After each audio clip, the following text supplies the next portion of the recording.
A senhora falou há pouco, em resposta a Thaís, foi bem no final da pergunta, eu queria que a senhora desenvolvesse um pouco melhor, por favor, essa ideia de essa proposta de mulheres terem idade de aposentadoria equivalente à dos homens, considerando o contexto do que a senhora discute muito no livro sobre a desigualdade muito grande que ainda existe na distribuição de tarefas domésticas, com cuidado com os filhos, entre homens e mulheres, que por mais que acho que caminhe para uma diminuição, está muito longe de uma equidade.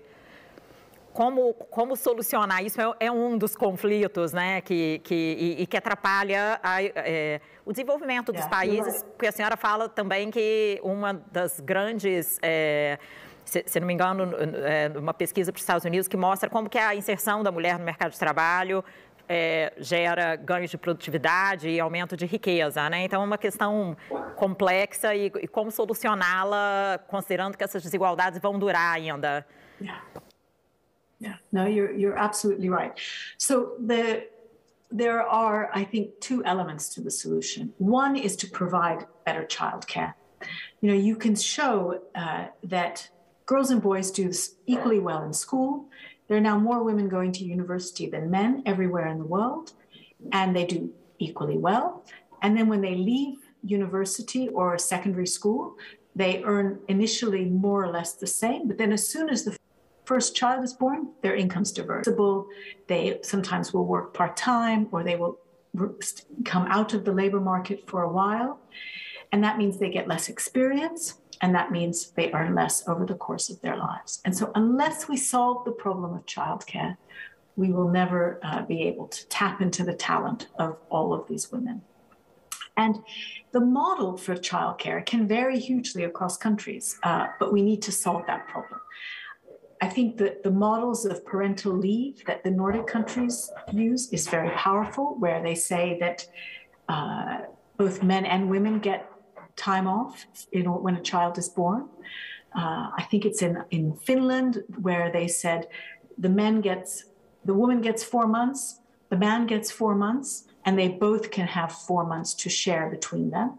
And if the man doesn't take his 4 months, it's lost. And that encouraged many men to take parental leave.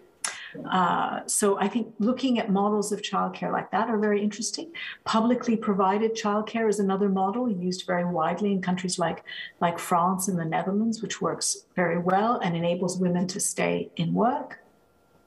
And in some countries, extended family is a really important source of childcare. Grandmothers, grandparents, aunts, and so on, who can play a role.